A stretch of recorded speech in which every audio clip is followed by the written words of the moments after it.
नमस्कार दोस्तों, स्वागत है तुम लोग का मेरे YouTube चैनल पर। दोस्तों, जैसा कि तुम लोगों को पता है कि आज हम लोग जहां आए हुए हैं वो है दरभंगा एम्स की धरती। इस दरभंगा एम्स की धरती पर हम अपने साथ अकेले नहीं आए हैं, हम मिथिलांचल एक्सप्रेस के ओनर को साथ में लेकर आए हैं। उनसे जानना चाहते हैं कि यार ये जो एरिया है ऐसा ही रहेगा या फिर कुछ बनेगा। उनसे बहुत सारे सवाल पूछे हैं जो कि आपके भी सवाल हो सकते हैं, तो बात करते हैं उनका और उनको बुलाते हैं और सवाल पूछते हैं उनसे। वो कैसा जवाब देते हैं, उम्मीद करते हैं तुम्हारे सारे सवालों का अच्छा जवाब देंगे। तो सर, सबसे पहले गुड आफ्टरनून। तो पहला सवाल ये बताइए कि ये धरती किस जगह पे बनी हुई है और ये कहाँ हम लोग यहाँ पर आए हैं, ये हमारे दर्शकों को बताइए। देखिए, बात ऐसा है कि ये जो है दरभंगा एम्स, लोग इसे इसी नाम से जानते हैं कि ये दरभंगा एम्स की भूमि है और यहाँ पर दरभंगा एम्स बन रही है। पहला सवाल तो आपका यही था कि किस जगह पे हम लोग आए हैं, तो ये दरभंगा एम्स की। तो दोस्तों, जानकर आप लोग को खुशी होगी, जहाँ पे अभी हम लोग खड़े हैं यहीं पर बनने वाला है दरभंगा एम्स।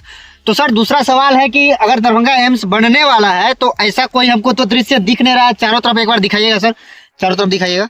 तो आपका ये क्या कहना है कि यहाँ पे आप बोल रहे हैं कि दरभंगा एम्स की धरती पे हम लोग खड़े हैं, तो ऐसा एक भी चीज हमको दिखाइए जो प्रूफ करे कि ये दरभंगा एम्स है। देखिए, सवाल आपका बिल्कुल सही है कि आप प्रूफ कीजिए कि दरभंगा एम्स है। हम आपको याद दिला दें कि हम उसी भूमि पर खड़े हैं जहाँ पर पिछले कुछ महीना पहले प्रधानमंत्री जी आए थे और शिलान्यास किए थे जी। और आज वापस हम लोग उसी धरती पर खड़े हैं। सबूत के नाम पर मेरे ही चैनल पे वीडियो दिख जाएगा कि किस तरीके की तैयारी थी, किस तरीके से यहाँ पे भीड़ था, लोग सेल्फी ले रहे थे, लोग उत्सुक थे, मिथिलावासी दरभंगावासी, कि यहाँ पर एक एम्स का तैयारी हो रहा है और आने वाले समय में एम्स बनेगा, बनता हुआ दिखेगा। तुरंत तो नहीं बनता कोई भी कुछ चीज़, लेकिन जो चलने वाला काम होता है कि हाँ कुछ काम हो रहा है, तो वो भी चीज़ें नहीं दिखती। तो मेरे पास कोई सबूत नहीं कि दरभंगा एम्स की धरती है। फिर भी दोस्तों, हम लोग जहाँ खड़े हैं वो एक टाइम था जब नरेंद्र मोदी आए थे शिलान्यास करने के लिए। तो सबसे पहले ये बात बताइए, बहुत सारे लोगों का जवाब, ये क्वेश्चन है, आंसर आपको ही देना है।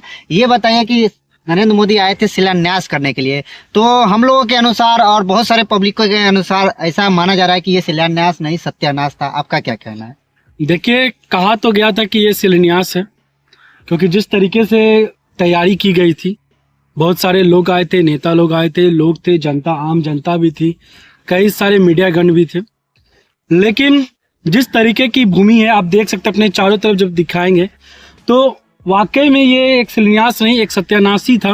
क्योंकि जिस तरीके से अभी इसको अकेला बंजर छोड़ दिया गया है और कोई भी रख रखाव भी नहीं है, लोग आते हैं जाते हैं, कचरा फेंका हुआ है, कोई यहाँ पर कुछ भी, मतलब मैं देखा तो कोई ड्राइविंग, अपना कार का ड्राइविंग सीखने के लिए लोग आते हैं, और भी कुछ काम है, मतलब गांव के लोग को भी पूछेंगे तो उनके लिए था कि अगर एम्स बनता तो उनके गांव का भी उद्धार होता, लोग खुश थे।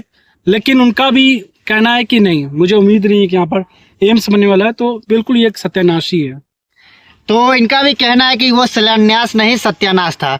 ऐसा माना जा रहा है कि ये जो जगह है 2.25 लाख मीटर के आसपास के रेंज का है। तो क्या ये सही है या फिर ऐसा ही बोला जा रहा है? देखिए, जहाँ तक भूमि की बात है, जमीन की बात है, और वो सच्चाई है।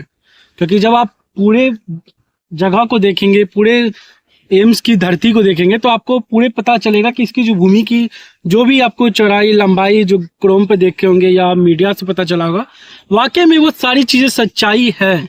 लेकिन वो सब सच्चाई के अलावा सबसे बड़ा चीज़ होता है कि ज़मीनी स्तर पर एम्स को लेकर क्या काम हो रहा है। आम जनता को कोई मतलब नहीं है कि एम्स कितने बेड का बन रहा है, 750 बेड का बन रहा है या 400 बेड का हो रहा है। आम जनता को चाहिए एम्स बनता हुआ दिखे, एम्स की शुभारंभ हो, लोग उसका लाभ उठा सके।